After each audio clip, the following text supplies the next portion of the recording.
Yeah, hold on. Good evening, Mayor, Vice Mayor, and members of the governing body. My name is Sarah Barnett, the Director of Community Services, and I'm here today to talk about some of the things that we achieved in FY23 and what we hope to achieve in FY24. So what we achieved in FY23 was COVID-19 data monitoring. We did end that in March of 2023 due to the end of the pandemic. We closed out our restaurant voucher program. We provided funding and planning and monitoring of the opioid crisis. We planned and supported city events with more to come in FY24. We initiated the Keep the Park Beautiful application. We represented the city on various regional and national committees. We refined the process, procedures, and best practices for a multifunctional department entity. And our staff attended numerous training classes and conferences, as well as participated in regional collaborations and forums. At this point, I am going to turn it over to Ivette, who is going to discuss what she's achieved in the housing area. Thank you, Sarah. Good evening. This is Ivette, Monney, Housing Coordinator. As a housing coordinator, I have been involved in a lot of community outreach through events and visits to the MAP clinic and the family market at the school. Also, I have been involved in a lot of training related to emergency management and incident command system, as well as the Alice Train the Trainer program. Thank you. Good evening. My name is Francis Rath. I'm the Chief Public Health Coordinator for the city. On public health and emergency management, we have been quite busy this past year. In community outreach, I liaise with the Prince Health Department and emergency management stakeholders throughout the region, as well as I'm representing the city on the Community Service Board and also on various National Weather Service activities. We've supported the Light Parade, Trunk or Treat events, the City Hall ribbon cutting last August, the Health and Wellness Fair, the Housing Economic Fair, and Alice training with the schools. I was appointed to the CSB and to the NACHO, which is the National Organization of City and County Health Officers Preparedness Planning Outcome and Measurements Work Group, which is a national work group where there are approximately, I think, 15 members from across the country. And it's actually been quite an interesting work group. I'm on several Metropolitan Council of Government boards and have taken the lead on multiple city projects. I attended the Active Violence Conference in Arizona last December, along with a representative from Fire and Rescue and the schools, which was a very interesting conference.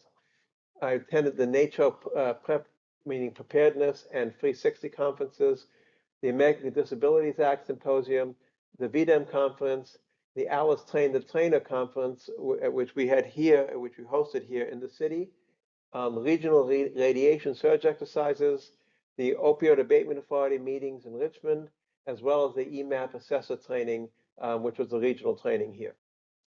All right, next slide. All right, so that is going to continue talking about housing and community engagement and support. Thank you, Sarah.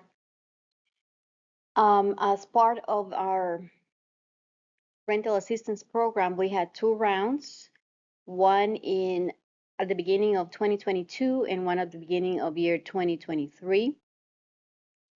Excuse me. On the first round, we had 24 applicants that were declined based on different factors, as you can see on the chart. We had 1 approval for a total of 25 applications. In the second round, we had 33 applications with 4 approvals. I also provided support to residents of Manassas Park, Manassas City, and Prince William County experiencing homelessness, tenant-landlord issues, and needing rent and utility relief.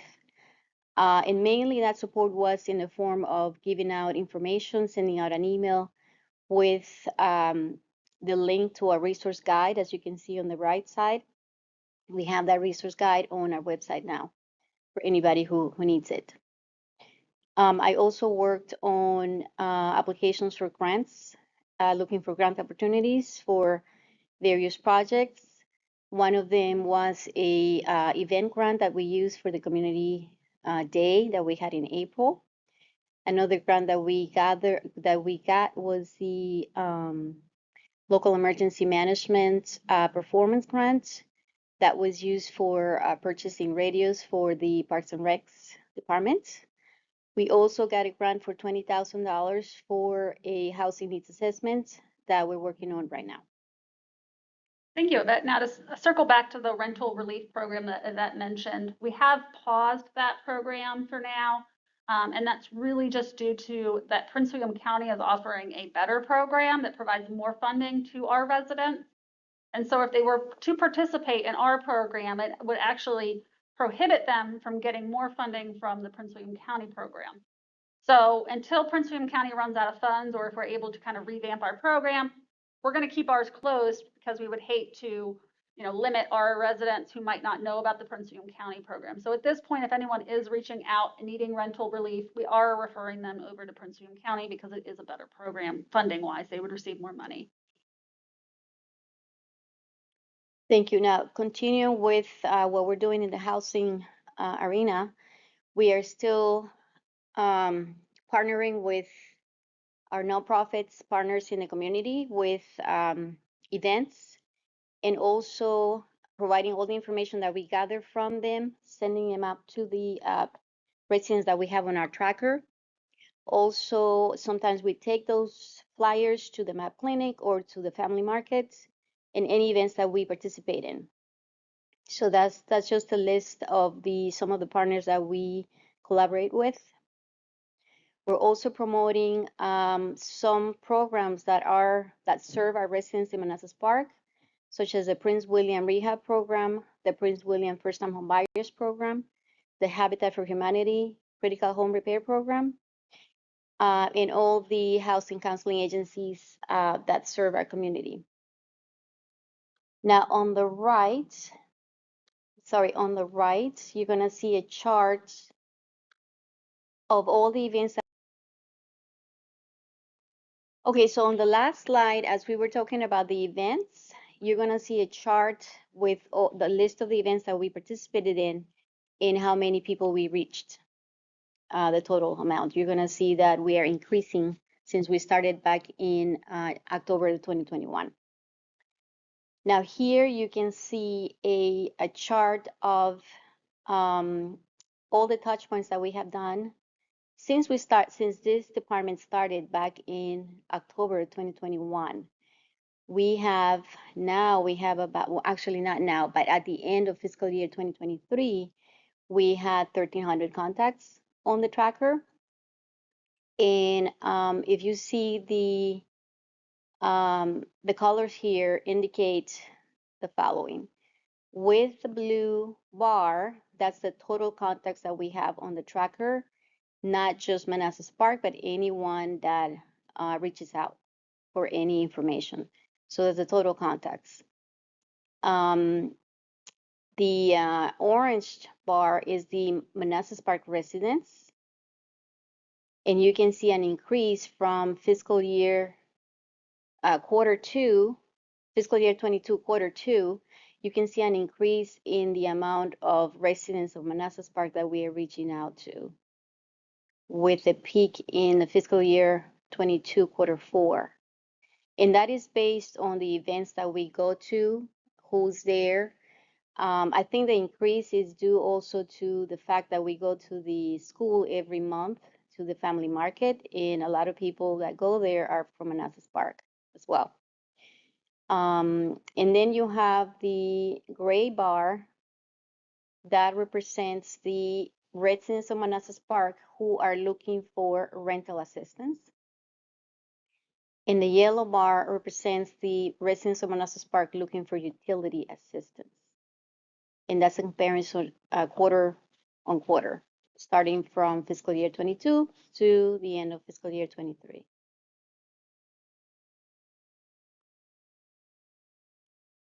As far as what projects we're working on in housing, we are supporting the emergency response program here for Manassas Park in a way of planning. There are certain plans that we need to have as a city. So we are updating our plans. We are updating our documentation, and we're doing some research also on how to prepare some plans that we don't have. We also have the Keep the Park Beautiful program. We applied, we were accepted as an applicant, and the process takes about a year for us to be fully affiliated in the Keep the America Beautiful program.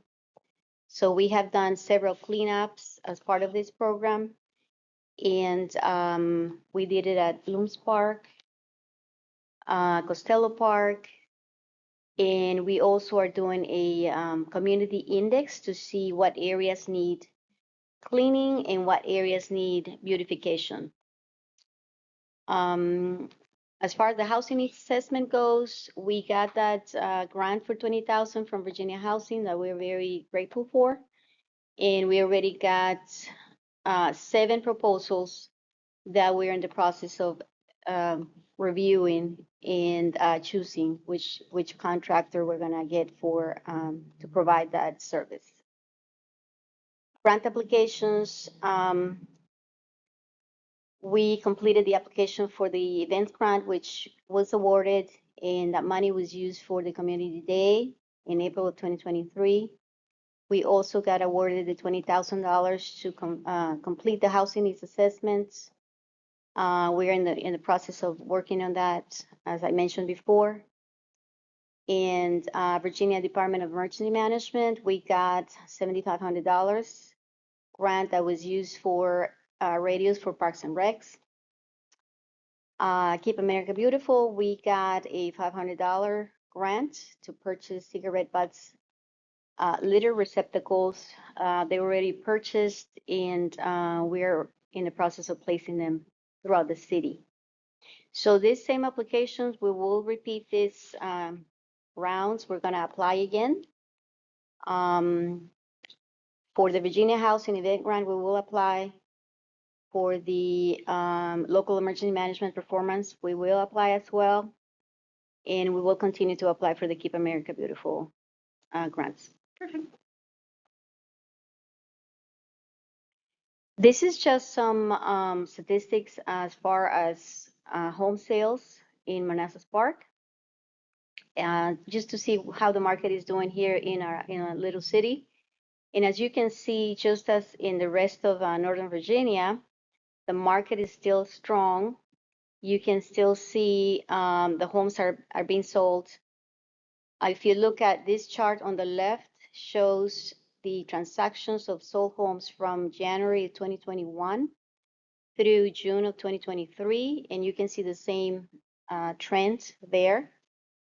You don't see a drop in how many homes are being sold. And on the right, you can see the days, the number of days that the homes stay on the market, which is still strong. You see some outliers there because sometimes there are homes that stay longer. Could be that it's a home that is in disrepair, so and it stays there for a long time, and that causes this outlier. But in June 2023, the number of days that those homes stay in the market, the average number, I should say, was about 7 days, 10 days. So the market's still strong here in Manassas Park as well.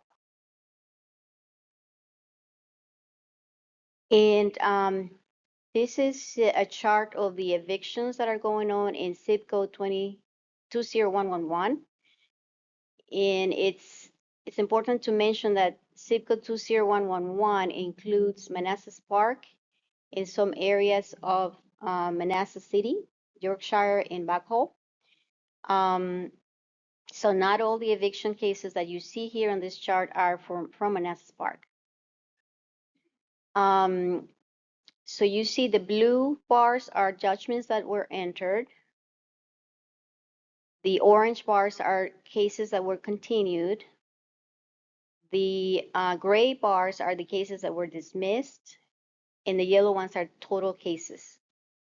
But if you look at this chart, we don't have information here from Prince William. I did not include it here, but Prince William has, of course, it's big. It's a big county. So you see the numbers are in the 300s, 400s. For here, for Manassas Park, you can see that it stays below 40, 45 cases per month. So it's not that bad. Thank you. Good evening again. This is Francis Laff. This is just a summary of what public health and emergency management did in the last fiscal year. On operations, we have worked on mental health and occupational health resources for fire department, PD, and certain staff. We had some holds up on that, but we are moving forward on that and hope to come to a conclusion within the next few months. We are still tracking COVID. We gave COVID flu shots at the senior apartments and the community center. We're working with the Opioid Abatement Authority on opioid abatement funds. We've talked to the schools, the fire department, police department, and the Community Services Board as to what we could use those funds for, as well as with Prince William County.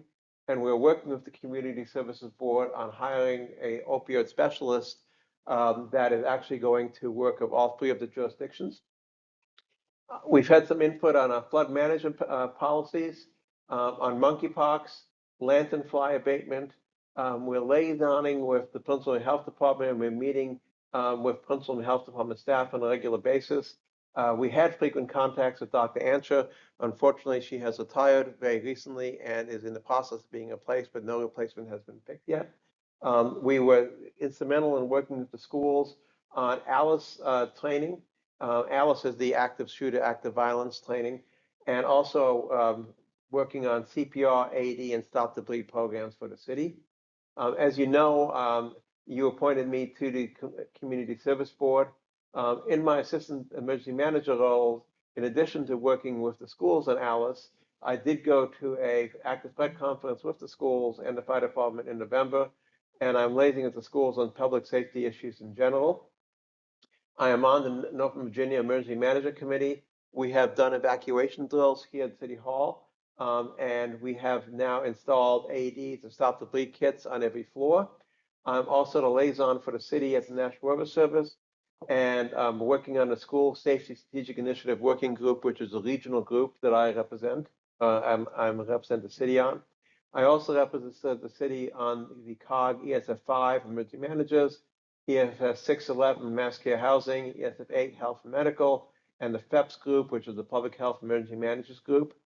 I represent the city and other national and local committees, including the Community Healthcare Coalition, the Neighborhood and Built Environment Working Group, the Opioid Group, the COC, which is Continuity of Care Group, NVERS, the NATO Preparedness Planning Outcomes and Measures Committee, the NOVA Emergency Managers Committee, and regularly attend drills and workshops in the region, including the VDAMS Preparedness Planning, Radiation Surge, and the EOC Exchange Program. We are doing a number of special projects, one of which is looking into electric vehicle projects here in the city, which basically is looking into putting in electric vehicle chargers at potentially various locations at the city and potentially at no charge to the city. I also represent the point of contact for us for the ADA, and there's various miscellaneous items I've been involved in, such as trash issues, illegal or illicit food sales, and as mentioned earlier, flood management. All right, great. This next slide has information from Melissa. Now, Melissa started, well into the fiscal year last year. So we don't really have a summary of what she accomplished last fiscal year, but these are some of the projects that she has been working on. Good evening, Mayor, Vice Mayor, members of the governing body. Melissa, as Sarah pointed out, a business tourism and events coordinator. What we've got for the downtown events portfolio is we have started our last Fridays. That started the last Friday in August. That was actually a great hit. You've gotten that presentation on that. And what's coming up for October is Halloween on the Plaza, with a nice poem from the Raven included in that. We have our Halloween event this October for October 21st. We have the Dickens Festival coming up December 9th. And also we've started the Farmers Market, which has been greatly received by the community. Looking forward to their Saturday one for next year, which we do have Wednesday and Saturday planned for next year, beginning in April. We've been working on the food truck master list that's growing with each food truck that applies to the events. And the sponsorship packages we do have completed. I just want to include video so that people actually have a visual of what we do rather than just paper or presentation words. I've also been working on the ARPA Tenant Improvement Program, which is helping the downtown businesses gather all the necessary paperwork to apply for the program, and then that corresponds with the downtown businesses. And I connect them with the city manager and your financial person, Joshua McNeil. This has been a little bit slow running due to some permits and stuff like that, but they are getting that information into me. So hopefully we'll release our first one to Little Bull here shortly. Needs for the department is typically a payment portal for processing the fees. I'm using RecDex now, and it is great. Sarah is going to train me a little bit further on some other aspects of it, but we're looking for actually a processing of payments for the actual day of the event so that we can take their payment right then and there. And most of them pay by credit card, so this is basically what we're looking for. And that's pretty much it, except for all the stuff I've got in my head for the coming year. I will note she did skip talking about the Bridal Expo on November 4th. She literally just found out as we were walking in here today that Denim and Pearls, or Diamonds and Pearls, sorry, the vendor is, or the store she was going to work with to kind of have that, has decided to cancel that for this year. So we're hoping to move forward with that next year. They just weren't able to get the vendors. So we didn't accidentally skip mentioning that. We're just going to let you know that it will be canceled for this year. All right, so now some of our goals for FY24. We want to increase public awareness and education on public health risks and threats, including opioids. Develop strategies to counter opioid risks and death. Emergency management plan, exercise, and ALICE training. Those are some of the things that we're working on. You know, we will hope to work on and get more done. Develop synergies with other city departments, including Parks and Rec and code enforcement, to solve cross-functional problem sets. Sustain in-house administrative capabilities through on-the-job training. Expand functional knowledge base and nurture external stakeholder relationships. Increase public awareness and education on our housing resources. Create a robust offering of downtown city events, and then attract local businesses to the downtown through event participation and assistance with development.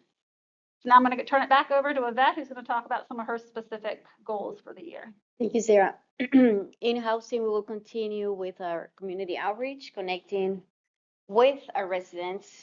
We will continue to provide the events, especially the Community Service Day, and we will have a booth at all the city events. I will continue with the FEMA and emergency management training so that I can better support Francis. We will add programming to our community services department. We are working with several nonprofits to see if we can get some parenting classes, English classes, things that are needed in the community. And also we will continue to research and apply for grants that are relevant to what we do. In the emergency response area, again, I will continue to support Francis and Sarah with writing plans for whatever they need in that area. Also, I will continue to support our accounts payable and also doing the budget updates for Sarah so that we know what we are spending and how much money we have in our budget. And definitely continue working with the our advisory committee for the Keep the Park Beautiful, who are doing a wonderful job with the cleanups and getting more volunteers for the board and also for the work that we do. Thank you so much for everything. Nick, hello, this is Francis again. On the public health and emergency management side, basically we're going to continue our liaison with the health department, Prince Health Department, MAP Clinic, and generally the local healthcare ecosystem. The emphasis right now is heavily on opioids.